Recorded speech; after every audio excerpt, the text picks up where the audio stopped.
No, I don't mean to be recording. Oh. Jerome! I like it. That's not a funny guy name. That's like a normal guy name. Whatever, we'll call him Jerome. No, a weird guy name would be like Bartholomew. I don't know why I said Jerome. Jerome is perfectly normal.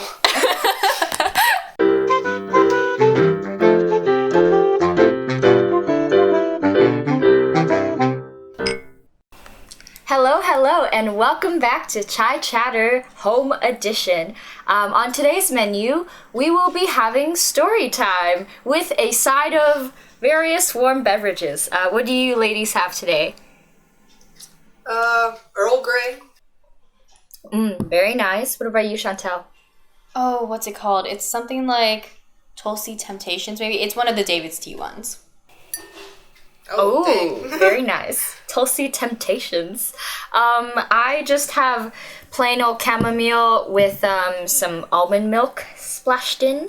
Alrighty, so yeah, basically the format of today's podcast is gonna be story times. We've included embarrassing stories, funny stories, juicy stories, and we're kind of just gonna hot potato pass it around. And yeah, so Miss Diana, do you want to kick us off? All right. Let me grab my notes. Okay, so this first story happened to me in the 4th grade, but yet, it still haunts me to this day.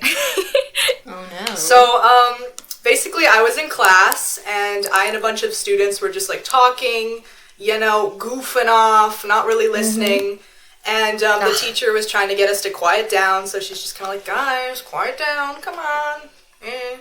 But eventually she gets like super fed up with us, so she just starts like out of nowhere just like screeching, like hollering and yelling and like telling us to shut up and be quiet. And the entire class just goes silent, like dead silent, you know? Like if you could hear a pin drop type of silence. And I had a bean burrito for lunch. So you see where this is going. So yeah, I kind of do. In the dead silence here, I let out the biggest, juiciest fart of my entire life, and the entire class started laughing, and it was horrible. And I tried to blame it on my friend who was sitting beside me. I was like, oh, Talia, why would you do that?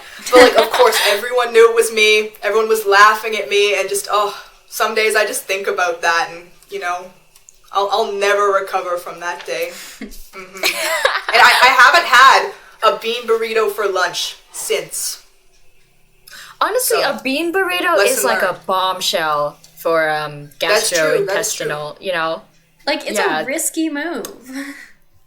It's a power move, though. I was gutsy back then, if you make it through. Okay, so this summer I was working at the resort at Cypress Hills, and it was a super good time. I was having a good time there. And at the end of one of the days, with like maybe like honestly just like half an hour, like there wasn't much time left in the day. And then so I was putting a cart back into like the housekeeping like closet sort of area, and someone from around the corner says, "Excuse me, room lady." And then so I walk around the corner and I'm like, yeah, because I assumed it was for me. I was right. And he was like, I knew you'd be here around here somewhere. Would it be possible for you to replace the chair in my room? And this is like a weird thing because like it's the same furniture in the rooms. It gets disinfected, but like it's the same furniture in all of the we don't change it out ever. And I was like, well, what's wrong? And he was like, oh, well, it's just the hydraulics aren't working. And I was like, what? And he's like, just the hydraulics aren't working on the chair. And I had no idea what he was talking about. And I'm like, and he's like, he showed me which chair it was. And I was like, okay, I'll go ask. I'd only been working there for like a month. And I was like, I'm going to go ask someone and see what we can do. And I left, I walked, I like went down, I was able to find the owner, and I was like, this person wants a new like office style chair. And I was like, where can I do that? Like, this isn't a thing that you do. She was like, okay, well, I don't know what he's talking about either. Do you want to go into the room next to his? and just switch the chairs. So I did. I just, like, with the master key, I snuck into a room that I just finished cleaning. I traded the chairs. And then, so I brought back the new chair, and I was like, oh, yes, it's a brand new chair. It's definitely not. And I don't know. I left, and I was like, I was so confused, because none of that's ever been asked before. And that broken chair with the wrong hydraulics was never mentioned again. The people who got in that room, they no mention of it ever for the rest of the time I was there. Yeah, that's definitely weird. Well, I mean, I don't think you could tell the difference in the end, so... Yeah. You kind of pulled a fast one on him. Yeah, that's true. Honestly. Okay, so my first one, so this was in grade 9, and this was after Yes You Can theater practice. So it was nearing 6 o'clock. I was at the university, and because it was nearing 6 o'clock, there weren't any buses that went to my house anymore. And, you know, I'm just a 14-year-old without a car and stuff. So little old me was like, well, I know the route that the bus takes along the highway to get home. And it was raining outside. So I was like, why don't I just take a little nice walk in the rain home? This journey ended up taking about 2 hours. So I was walking along the highway, sort of like closer to the ditch area, but still like visible, I think. And I noticed that for a while, as I was walking through the neighborhoods, and then onto the highway from the university, there's this little like cream Corolla car that had been kind of going the same way that I was. And initially I didn't really suspect anything, right? I was just like, okay, so this person just happens to be going the exact same way I am. But they had been like following me. So I got a little bit sus, but didn't really think much about it. I was just minding my own business. But then this person pulls over, gets out of the car, waves me over. It is a man with very, very long hair and a beard, late 20s. And he says, so, I saw you walking by yourself on the highway in the rain, and, you know, I'm the type of guy that can't see that and not do something about it, right? So, and then at this point I was like, okay, I think this person is going to offer me a ride. I'm gonna politely decline. He was like, so, I was wondering, could I get your number and take you out on a date? Bruh. And at this point I was like, no way, this is not happening, right? So, I pull out my immediate card, the trump card. Sir, I'm a minor. There's an eerie silence. He starts to smile a little bit, and then the smile gets wider, and he's like, oh, I see. And at this point, my fight or flight was activated. It was so, I was like, I don't know what to do. This seems like a very sketchy situation. He could very easily just pick me up and throw me in the trunk right now. I just said, I really have to get going, and then I sprinted off like the best I could along the highway, and also like towards the ditch area, right? So unless he wanted to like chase after me. And then afterward, I kept looking behind my back, you know, as I walked home to see if like he had been trailing me, but thankfully he got off the he didn't go off the exit of the highway, he just continued on. So that was like, yeah. I'm sorry that happened to you. That's creepy. It is very creepy. I mean, it's yep, nope, it's a very uncomfortable situation and a very get out as soon as possible type thing. Yeah, no, it's very sad because basically every single girl I know and not just girls have like a story kind of similar to that, you know?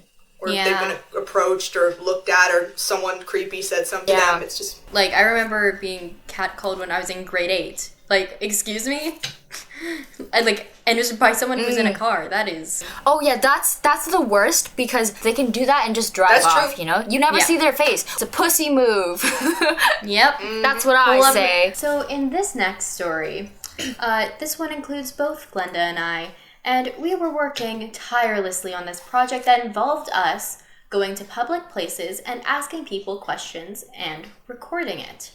Now, we were like, well, where would be the most entertaining place to find the best people to film? Walmart. That's true. It's Walmart. It's known for being one of like the weirdest places. Like, can you fault us?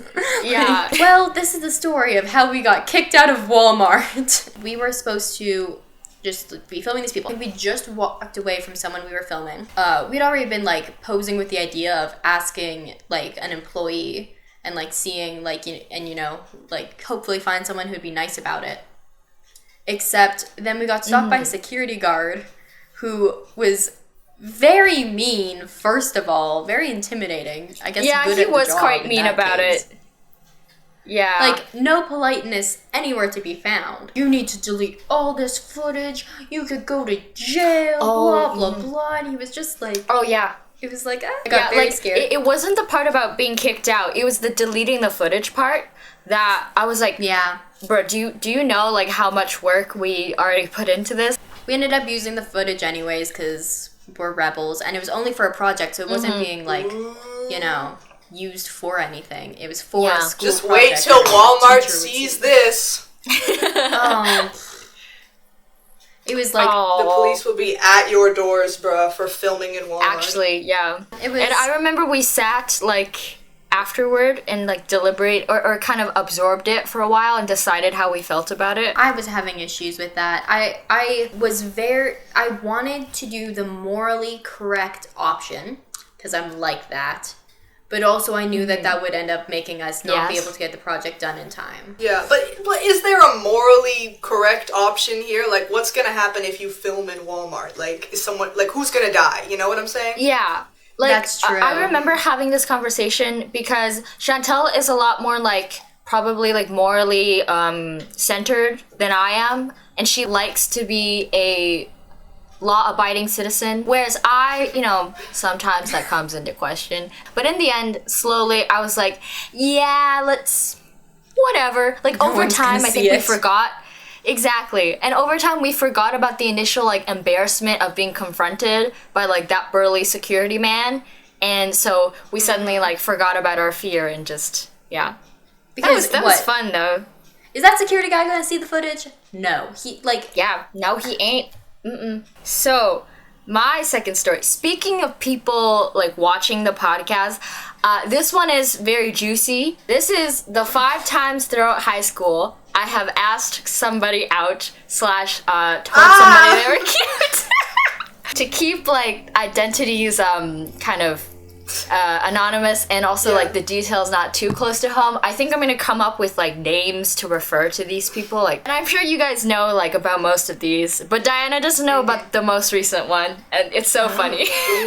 I'll start off in grade 9, first semester. This is a musical theater class, and for the year we were doing Les Miserables. And so there's this grade 11 student, and he played like sort of like a lead role in it. I remember like deliberating about it for like so long, and I, had watched those like high school movies and read those like those like romance animes where people like write cute little notes and they hand it off. So I was like, I'm gonna be that because I'm a high schooler now. So I wrote on a piece of paper, like, hey, I think your face is cute, smiley face. Shanta, was I talking to, did I talk to you about it before I did it? I remember that day I like asked a bunch of people. Yeah, I definitely did. And Diana probably knew about it too. Because I literally talked to anybody I could find. And like, hi, I'm gonna do this, I'm so scared. Wow. I was like, so at the it surprised me so much because it's such like it's a real ballsy move. Yeah, I wouldn't have imagined that ever. Towards the end of our night rehearsal, I just like handed it off really quickly and then ran out the door. It was a month later, and I decided to follow up with like just mentioning like, hey, like, what's going on? Or like, hey, do you want to like talk sometime? Here's my email. Do you want to talk sometime? Ooh, your email? My email, yeah, dropping him emails. And basically this person told me that he was a Mormon. I get over things like fairly quickly. So yeah, that one was the end of that. It was kind of mortifying because, that was like my first time being rejected because this person actually sat down and took the time to explain. I very much appreciate Billy for that. Jerome! I like it. That's not a funny guy name. That's like a normal guy name. Whatever, we'll call him Jerome. No, a weird guy name would be like Bartholomew. I don't know why I said Jerome. Jerome is perfectly normal. Jerome. I'm sorry. Jerome was just some man I saw at the bus stop, and I was bored and 14, so I was like, why don't I compliment a stranger? So I just said, like, hey, you're cute. By the way, what's your name? He says, I'm Jerome. And I said, I'm Glenda. And we didn't really, like, talk after that. I say that without a follow-up. Like, I say, like, hey, you're cute without a follow-up. So, and then I expect a response in return, right? Which is not how it works whatsoever. I don't know, like... And clearly, I really haven't learned from that, but we'll get to that later. So, took me about 2 weeks to, like, kind of get over it. I was like, okay, yeah, whatever. Why was I expecting anything? But then, a month later, we met after school at the bus stop once again. He basically told me, like, oh, yeah, so I was, like, too shy to talk to you when you first said that, which is why I didn't, like, make a peep. It's so stupid, but, and yeah, we actually talked for a while after that and just realized, like, again, I always realize what these people are actually like afterward. It never, like, meets any expectations. Now, grade 10. Grade 10, this is the end of grade 10. I had, like, these coupons to a movie, and I remember this is, like, after, like, a music practice. I just, like, and this person is a year younger than me. What's his name?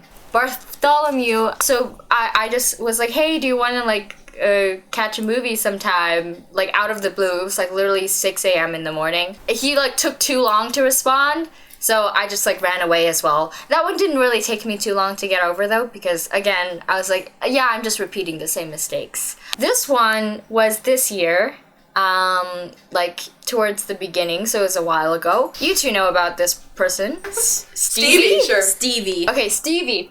So, didn't really know each other at all, but we were in the same class, and we began talking to each other, like, mostly kind of online and stuff like that, but, like, in real life we had a couple of, like, kind of funny interactions, and it was like, I thought we were becoming friends. Basically, we talked for about 2 weeks, and this was, like, my kind of first time actually talking to somebody, like, in the talking phase.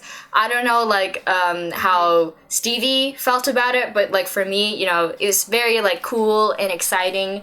And then we hung out once, and then afterward, Stevie ghosted me. And kind of a learning experience just because it was a first. And I went through, as you guys know, like, a lot of emotions. The further away I got from the time, I realized, like, the ways that it would not have worked and, like, why I should not have expected what I expected. That one wasn't, like, embarrassing mess up or anything. It was a learning experience. So, and then this one Chantal knows about. Diana does not yet. It was really recent, like, literally last week. Okay, so we'll call this man Angus.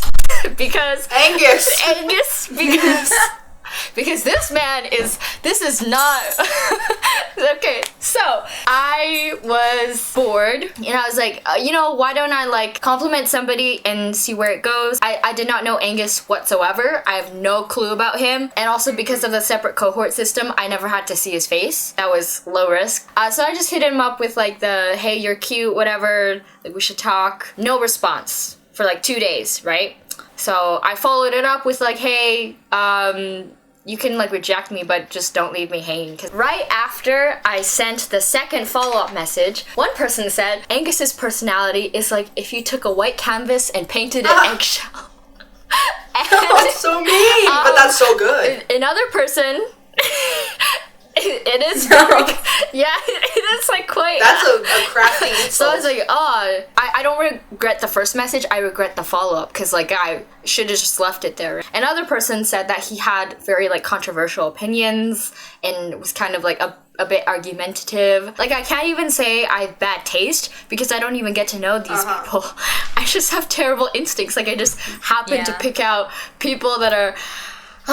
as long as you have enough self-confidence, you'll walk away unscathed. So, yeah, that is the conclusion to my story. I have, like, a couple guesses for who it might be, but we'll discuss that afterwards. So this one actually happened last year, and I think you guys were actually both there for our rehearsal. I don't know if you guys remember it, like, This is one of those stories where it's like, I'm not really sure if anyone else will find it that embarrassing, but to me it was like very embarrassing, and like it kept me up at night, you know. First things first, I'm in choir, but I am not a musical person really at all. I was in band for like 4 years in elementary school playing the clarinet. Half of the time didn't even play the clarinet. I would just like pretend to play the notes or whatever. So this one day in choir, the teacher, our teacher insisted that like I come to the front and like direct for some reason, even like, I don't know, and just kind of like, I guess like show the class like the dynamics to use or whatever. Oh, like, please don't make me do this. Like, I'm really like, please don't make me do this, you know, just kind of jokingly. But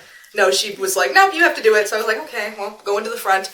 And I was just really nervous because like, it's a pretty big group. I don't know, what is it, like 30 people, do you guys think, or more, or? Oh, like 80 More. people. Really? Oh, dang. Okay, that's worse than I thought. It's pretty big. So I was really nervous, so I come to the front, and I'm like all shaken or whatever, and she's like, okay, so this is all you have to do. Whenever people have to be quiet, put your hands together, like so. And whenever people have to be loud, move them apart, like this. And I'm like, okay, you know, sounds easy. And do you guys remember this? Yeah, I do. But I couldn't tell, like, I didn't realize it was super, like... It was embarrassing for me. I could tell from your face. You know, it sounds easy enough. You just do this, but somehow I still figured out a way to mess it up. So the music starts, and I honestly don't know what I'm doing. I have no clue what the dynamics are. So I just kind of like, I'm not even like following the song. I'm just kind of moving my hands, you know, however I want to do it, just like, and everyone at this point is basically just ignoring me because obviously I'm doing the wrong thing. That's not what we're supposed to be doing. And I was just standing there, and it was embarrassing. And then afterwards, I was talking to a friend in choir, and I was like, yeah, like, it was really embarrassing for me. I felt like I didn't know what I was doing, and they were like, yeah, it was pretty obvious you didn't know what you were doing. And I was like, yeah, ouch. So yeah. Ouch, yeah. You kind of like hinted at not wanting to do it, or I like did not not knowing how to, and she kept pushing you for it. I know, I was like, I really don't want to do this. I really don't know how. It's like when a teacher hugs someone who doesn't like to be hugged, and that poor person's like, I can't say no. Just the way that I am, I've put myself in so many just like embarrassing situations. So honestly, like, we can make a series out of this, but some situations, again, like some people find them embarrassing or like cringe when they hear about them. Some for other people aren't like as much of a big deal. So you know, everybody has their own scale. Yeah, that's the thing, because for me it's like, I don't know, because like I put myself into a lot of embarrassing situations, but then I really don't care about it. Like me performing fecal matters at the talent show, like, I did not care about that. The parents, the teachers were horrified. I didn't care. I was having fun. But like, you know, other smaller things like me farting in class, that will like ruin me, like, you know. It is now time for my final story. And this one, well, I feel really bad about it. It's I'm so sorry to this poor person. So, I had been getting, for like maybe 2 weeks, I kept on getting calls from this one unknown number. It was a number from BC. And this number kept calling me, and it was, I just ignored it. This was before I would answer numbers I didn't know. Now I answer them because, like, what's gonna happen? So I had just been ignoring this number, calling my cell phone. I'd been ignoring it for, like, now 2 weeks. I was backstage at an event that, like, I was helping, like, MC sort of a thing. I was sitting back there, and I was just sitting on the chairs waiting. I had, like, a ton of time. The same number, I made sure the same number that had been calling me repeatedly, they sent me a text. And I was like, okay, well, this isn't a spam caller because they actually messaged me. Like, what is this? And it was just like, hey or hi, some sort of like really basic opening thing. And I decided that I was gonna, you know, like, this was like grade 9. And I decided, I was going to prank them, and I was going to send, like, you know, ridiculous messages sort of a thing. And I can't remember exactly what I said, but it was something, like, I don't know, like, super, like, jokey and, like, not very welcoming. And so the person was like, who is this? And I made another, like, you know, comment, whatever. They were like, is this whoever? And I was like, yeah, it is. You know, I was having a good time with it. I was backstage at that thing. It's still moral compass over here. I feel really bad doing things like this. So although that makes it sound like I was saying super dramatic things, like, it was dramatic for me, you know? And then, this person, they had definitely caught on that I wasn't the person they were trying to talk to, because clearly not. And it ended up being revealed that this person, was trying to get a hold of their daughter because her husband had died. Chantal! I know! And I was like, oh no! And I felt so bad. Was she, like, angrily... Maybe they were pranking you back. Yeah, wait, was she angrily, like, explaining to you that that's what was happening? No. The next day and I apologized that day, and I was so apologetic and everything. The next day she messaged me and she was like, oh, I'm just so lonely. Would you mind if I still kept talking to you? Oh. And I was like... That's so sad. I was like, I'm so sorry. Why do you want to talk to me? I was so mean at the beginning before I knew. I was really mortified. I felt so bad. This person was going through something, and I did not help. You need to call that. You need to text them right now. I can't find the number. I think it was right on now, my old phone. On Chai Chatter, you know. It was on my old phone. Just go ahead and say, "Hey, it's public been, apology. 3 years. How you doing? How you doing? Did you ever? Are you feeling any better? What if you still have the message? Just be like, hey, did you ever get in contact with your daughter? Like a follow up, maybe. I think I did end up asking that, like, at the time, but it was on my old phone because I've gotten a phone since then, so I don't have the messages. My last story. This story is just embarrassing because of just the way I am and just the way I was during this particular story. So this was in grade 7. Back in grade 7, I used to do like debate competitively. So basically the way that these competitions worked is ahead of time before the competition, the people who were like leading the debate competition would post what the topic was, but you didn't know if you were supposed to be for the topic or against the topic, so you had to kind of research both of them. So basically one day at a competition, my partner and I show up, and we were the affirmative and the other team was the opposition. The other team starts off and they're doing their thing, and then suddenly I have a little realization, and I realize that the other team has picked the wrong argument. They're supposed to be the opposition, but they are reading the affirmative argument, and I'm like, oh my gosh, like we literally just like won the debate right there. Yeah. Because like after you make a mistake that big, like there's just no way you can win the debate after that. So I was like, okay, like we got it in the bag. I was feeling real cocky, you know, I was sitting there, you know, arms crossed, little smile on my face, like, you know. So, and then, so it's my turn to speak. So then, because of course, since I was the real affirmative, I go in and I'm the real one. So I go in there and I'm giving the speech, and I do it, and I just completely, I feel like, oh, I just ended them. Like they probably feel so stupid right now. And then I sit down, you know, I cross my arms again, I smile again, and then I realize that like everyone in the room is like looking at me funny. Like the judges are looking at me funny. My partner is looking at me funny. And then I have a second realization. And my second realization is that my first realization was completely wrong, and that the other team was right. They actually were the affirmative all along. I was the opposition, and I just completely read wrong argument, and I just completely right then lost the competition for my partner and I. So I felt terrible about that, but like, you know, it's a good lesson. Don't be cocky. I'm probably wrong in like everything. I need to remember that more. Wow.